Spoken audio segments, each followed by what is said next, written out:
హుజూర్ నగర్ లో టీఆర్ఎస్ కాంగ్రెస్ లకు ప్రత్యామ్నాయం బీజేపీ అని హుజూర్ నగర్ బీజేపీ ఎమ్మెల్యే అభ్యర్థి చల్లా శ్రీలతారెడ్డి స్పష్టం చేశారు. హుజూర్ నగర్ పట్టణ మండల శక్తి కేంద్రాల ఇన్ఛార్జ్ బూతు అధ్యక్షుల సమావేశాన్ని పార్టీ కార్యాలయంలో నిర్వహించారు.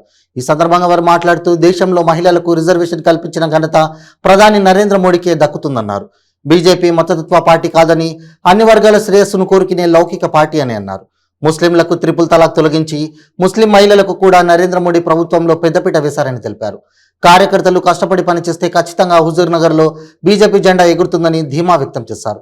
ఈ సమావేశంలో నియోజకవర్గ ఎన్నికల ఇన్ఛార్జ్ కర్ణాటక ఎమ్మెల్సీ రవికుమార్, ప్రభారి వి రమేష్, హుజూర్ నగర్ నియోజకవర్గ బీజేపీ ఎమ్మెల్యే అభ్యర్థి చల్లా శ్రీలతారెడ్డి, బీజేపీ జిల్లా అధ్యక్షులు బొబ్బ భాగ్యారెడ్డి, రాష్ట్ర నాయకులు సురేష్, ఓబీసీ మోర్చా జిల్లా అధ్యక్షులు అంబాల నరేష్ గౌడ్, బీజేపీ పట్టణ అధ్యక్షులు ఇంటి రవి, మండల అధ్యక్షులు కోటిరెడ్డి, నాయకులు గూడబోయిన వీరబాబు, కేంద్రాల ఇన్ఛార్జీలు, బూత్ అధ్యక్షులు తదితరులు పాల్గొన్నారు.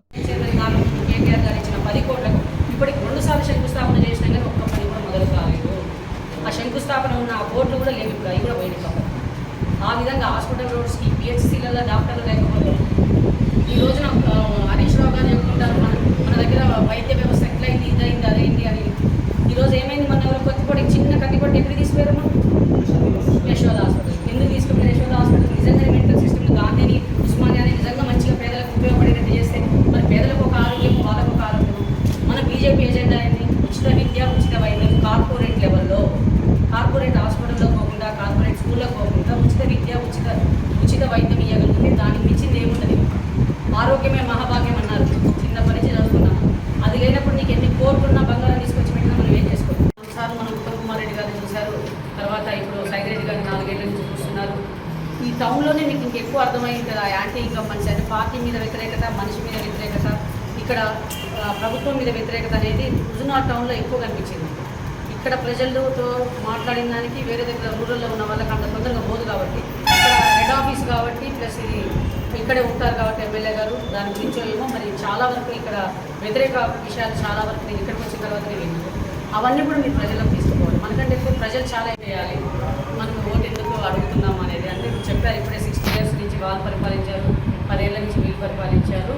అందులో ఉన్నటువంటి పరిపాలన ఉన్నటువంటి లోపాలు, వాళ్ళు చేయలేనటువంటి వాటిని మనం ఎక్స్పోజ్ చేస్తూ, అంటే వాళ్ళకి తెలియపరుస్తూ మనం ఏం చేయగలుగుతాం అనే దాన్ని చెప్పుకుంటూ మనం ఓట్ల దగ్గరికి వెళ్తే మనం ఓట్లు రాబట్టుకోగలుగుతాం. ఎందుకంటే చాలామంది చిన్న వయసులో ప్రాణాలు కోల్పోతూ ఒంటరి మహిళలు ఎలా అవుతున్నారు అనేది మనం అడగచ్చు. ఎందుకు ఒంటరి మహిళలకు పింఛన్ ఇస్తున్నాం గొప్పలు చెప్పుకుంటున్నారు, మన మహిళలు ఎందుకు అట్లా ఒంటరిగా మిగిలిపోతున్నారు? దానికి గల కారణాలు ఏంటి? మెడికల్ షాపులు ఉండవు, మనకు ఉద్యోగాలకు నోటిఫికేషన్లు ఉండవు, అండ్ బెడ్ షాపులకు లేకపోతే వైన్ షాపులకు నోటిఫికేషన్ 4 నెలల ముందే ఎందుకు వేస్తున్నారని మీరు అడగాలి. రైతు బంధు ఇవ్వాలంటే, రైతు రుణమాఫీ చేయాలంటే, హైదరాబాద్లో ఉన్నటువంటి కొన్ని వందల సంవత్సరాల నుంచి ఉన్నటువంటి మన ఆస్తి అయినటువంటి ప్రభుత్వ భూములు అమ్ముతున్నారు ఎందుకో చెప్పాలి, ఎందుకు అమ్ముతున్నారని క్వశ్చన్ చేయాలి. ఇవన్నీ కూడా వాళ్ళ ఫెయిల్యూర్స్. ఉద్యోగ నోటిఫికేషన్లు వేసి వాటిని చేయలేకపోవడం, టీఎస్పీఎస్సీ ఫెయిల్యూర్స్. మొన్నటిదాకా కోర్టుకు మాకు సంబంధం లేదన్న కేటీఆర్ గారు ఇప్పుడు ఎలక్షన్లు రాగానే రేపు గెలవగానే దాన్ని ప్రక్షాళన చేస్తా అంటున్నారు. అదే ఫస్ట్ సారి రద్దయినప్పుడే దాన్ని ప్రక్షాళన చేస్తే రెండోసారి తగ్గడం జరిగేది కాదు కదా. అంటే అంత నిరుద్యోగుల పట్ల అంత అవహేళన, అంత నిర్లక్ష్యం ఎందుకు?